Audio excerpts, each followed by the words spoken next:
একবার এক বিরাট সিংহের গলায় একটি বড়সড় হাড় এমনভাবে আটকে গেল যে তার নিঃশ্বাস প্রায় বন্ধ হওয়ার উপক্রম। যন্ত্রণায় সে অস্থির হয়ে সারা জঙ্গল তোলপাড় করতে লাগল। কোনো পশুপাখি তার ধারে কাছেও ঘেঁষল না, কারণ তারা জানত কাজ শেষ হলে সিংহ তাদেরকেই খেয়ে ফেলতে পারে। অনেক দূরে একটি রাজহাঁস তার লম্বা গলা উঁচিয়ে সব দেখছিল। রাজহাঁসটি ছিল খুব বুদ্ধিমান এবং সাহসী। সে সাহস করে সিংহের কাছে এগিয়ে গেল।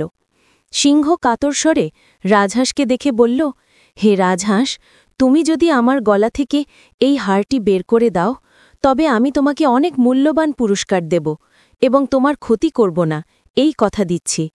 রাজহাঁসটি সিংহের দিকে মনোযোগ দিয়ে তাকিয়ে দেখল। সে বলল, মহারাজ, আপনার প্রতি আমার কোনো বিদ্বেষ নেই, কিন্তু আপনার হিংস্রতা নিয়ে সবার মনে ভয় আছে। যদি আপনি সত্যি কথা দেন, তবেই আমি সাহায্য করতে পারি। সিংহ যন্ত্রণায় অস্থির হয়ে বলল, আমি প্রতিজ্ঞা করছি, এই মুহূর্তে আমার জীবন বাঁচানোই প্রধান কাজ। রাজহাঁস তখন সাবধানে তার লম্বা ঠোঁটটি সিংহের মুখের মধ্যে ঢুকিয়ে দিল এবং দক্ষতার সাথে হাড়টি বের করে আনল। হাড় বের হতেই সিংহ আরামের এক দীর্ঘ নিঃশ্বাস ফেলল।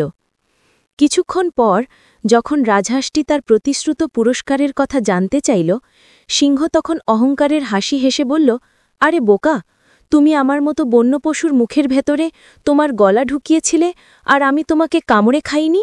এর চেয়ে বড় পুরস্কার আর কি হতে পারে? তুমি এখনো বেঁচে আছো, এটাই তোমার সবচেয়ে বড় পুরস্কার। রাজহাঁসটি সিংহের এই বিশ্বাসঘাতকতা বুঝতে পারল। সে আর কোনো কথা না বলে নীরবে সেখান থেকে উড়ে গেল। তবে সে মনে মনে প্রতিজ্ঞা করল যে ভবিষ্যতে সে আর কখনো নিজের জীবন বাজি রেখে কোনো লোভী ও বিশ্বাসঘাতক প্রাণীকে সাহায্য করবে না। কিছু মানুষের স্বভাব কখনো বদলায় না। অন্যের উপকার করার আগে খুব সাবধানে বিবেচনা করা উচিত, বিশেষত যদি সেই ব্যক্তি কৃতজ্ঞতা শূন্য এবং অহংকারী হয়। জীবন বাজি রাখা সাহসের কাজ, কিন্তু সেই সাহস সঠিক স্থানে ব্যবহার করা আরও বড় বুদ্ধির কাজ।